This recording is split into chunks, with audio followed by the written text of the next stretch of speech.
Scott. I'm not quite sure how you're going to react to that performance and maybe the result in the end, because for me it was a bit of a weird game which didn't have many clear chances for us in the end. I thought there was two in the first half with obviously Ochieng's effort that hit the crossbar, but then also the Goddard cross that Slabby was just behind. What were you thinking throughout that game? I think the first goal in the game was crucial. Obviously Farnborough got it and defended it really well. Slavy's missed the header, it's gone in front of him, so he's not gone behind him, he's just missed the header, mistimed it. Henry's shot was obviously great, but for us I think we just looked powder puff up top today. I thought we were really, really bad, and that's been unlike us. Just said to the lads in there that the ball didn't stick, didn't look after it well enough. Probably the two lads that looked after it the best today were Henry and Johnny Goddard. They're two of our smallest players, but just having the technical ability to look after it and manoeuvre the ball. Other people, it was going into them, it was slipping off their foot, chasing their touch, and it just became a game that we didn't want.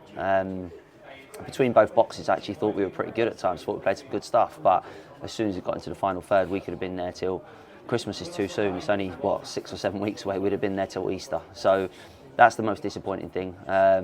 We also had to throw bodies forward at the end to try and get something from the game, and it became a very, very sort of spaced out game, very difficult, a lot of tired legs and tired bodies. But yeah, overall I'm really disappointed. I thought we should have showed a lot more quality in the final third, but this is a notoriously hard place to come. I can't remember the last time we got a result with it, made sure that we got 3 points here. I think it's been a while. So yeah, it's a tough place, but I think we could have done better, and that's the biggest disappointment. But credit to Farnborough, I think they've got some excellent football players. I thought Joe Haig for them today was superb. I thought he was really, really good. I've heard some really nice words from Spencer and Bakes, and the other Bakes as well, about how good he is, and I think today we actually saw that. I thought he was exceptional. So yeah, they've got some good players for sure, and I think overall, because we had to go and chase the game, you look at the chances that they then had off the back of it, they probably deserved to win. Yeah, Joe Haig was a player I was actually going to mention, but also including, of course, the goal scorer Richard Chin, who I thought surprised even me. I didn't expect the quality he had on the ball and pace as well. It seemed to cause us quite a bit of trouble. Yeah, it's those outside out to win runs, and ultimately that's what's cost us the game. Listen, Charlie's been superb, and I think we spoke about his starting position. We want him to be high, we want him to be on the edge of the box, and he was a little bit deep for that. But then he's pulled off a world-class save from Aaron Corner's second half. So no dramas. We're still gelling, as much as that might sound crazy. We've got a lot of new players, and I went through the players the other day. I think the starting 11 from a game the other day, we had 3 players from step 4, 6 from step 3. And then we had a couple of players that have been at step 2 for a while. So that's the type of team that we are. I feel like we've built a really good squad of lower league players that are getting used to the level, or have been at the level for a matter of games now. So I'm really proud of the group, if I'm honest. I think we're sat in a nice position in the league. We don't have the right to come to places like this and win, but we've got the right to come and be competitive, and I thought we were. My biggest disappointment is that we just didn't find that little moment of quality. I think Leon had a good chance in the second half where it's outside of his foot. Davies flashed one past across the goal, and it's just having that desire to go and follow the ball into the back of the net, or a set piece where you take someone into the net. Ricky Holmes, listen, I love Ricky, he's 3'4" tall, and he's headed the ball out from 3 corners, and that can't happen. As good as he is in the air, he just can't head the ball clear from set pieces. Where's the desire to go and get your head on the end of it? We can win all the headers in open play, or from Charlie's goal kicks when we flick it on, but the ones that really matter are the ones that get put in the box from a corner where you can go and win the game for your team, and ultimately we didn't do that, and that's my biggest disappointment. But yeah, listen, we have to move on, we have to lick our wounds and move on to a really tough game on Tuesday night. Just quickly about the half-time change you made, obviously Quaker came off for Sam Evans. Did that hinder the plan at all going into the second half, or was that already a planned substitution? No, Quex was carrying a knock, so with the knock and the first half performance from a lot of players, I felt like we needed something different. The ball wasn't sticking in the first half and it didn't stick in the second half, so did the change work? Probably not, and that's no reflection of Sam's performance. We probably need to play to his strengths a little bit more at times, but Yeah, we changed the shape to come away from home. We spoke about being more solid away from home and staying in the game rather than taking the handbrake off, which is a phrase that I like using.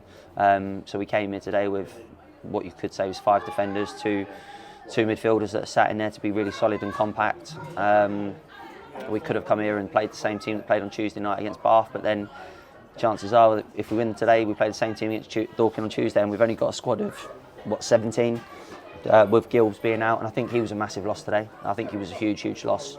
It just shows how important it is for him on and off the ball, and I'll be delighted to have him back on Tuesday. Yeah, obviously the loss of Gil meant the place was available for the new signing that arrived this morning, Johnny Goddard. What did you make of his performance back again for his second stint? Just calm. He's just calm. He's never in a rush. He's not the most well-built player, but you don't get the ball off him. He just looks after it, takes care of it, and that's one of the things I spoke about in changing room after the game. Is you've got to treat the ball like it's your life, and I don't feel people actually treat it like it is. They give it up too easy at times. But Johnny showed moments of quality.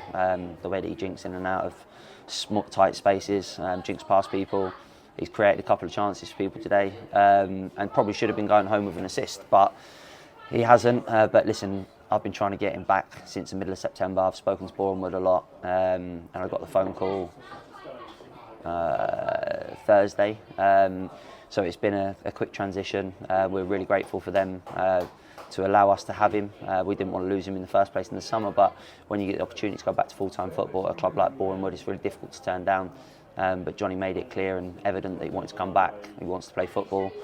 He's only got a few years left of playing, but on top of that as well, he'll join the management team as a player coach. He's got his A licence, he's got invaluable experience, and he's another great addition, selfishly for me, to build a management team where you can actually trust people, rely on people and use their experience. So yeah, he's going to be a great player for us, I'm sure, like he was last season, but he probably still needs to get up to match fitness. He's not played loads, but the beauty is that he's been playing full-time training, so he has got a level of fitness that he can come back into the group with. And moving forward then, it's on to another quick game, another quick turnaround Tuesday night against Dorking Wanderers. How much would you have liked to have played them a month ago when it was originally scheduled than now? Yeah, listen, I don't think there's ever a good time to play Dorking. They've got a team of players that should probably be playing the level above. They've recruited a team to play in the National League. They're obviously in our league at the moment. I think they want a quick return to the league above. So yeah, we'll treat it like any other game. It doesn't matter who comes to our place. We want to try and win. We'll have to see how the lads are, because I think that was a mammoth effort today. It became a game that was really difficult to play in, really stretched, really tiring. But yeah, we'll go for the throat against Dorking. Of course we will.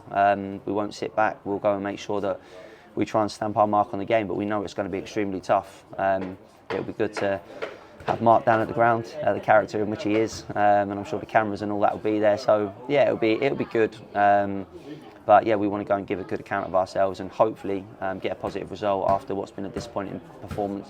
Not even a disappointing performance today. I don't think it was that bad, but you can be as good as you want, but if you're not going to go and die in the box and want to score goals, then there's no point in playing in the first 2/3 of the pitch. So you win and lose games in both of your boxes. So yeah, Tuesday, I'm looking forward to it already. It's obviously a great game, and we'll see how we go. Thanks for your thoughts on today's Civic, Scott, and we'll see you on Tuesday. Cheers, Connor, thanks.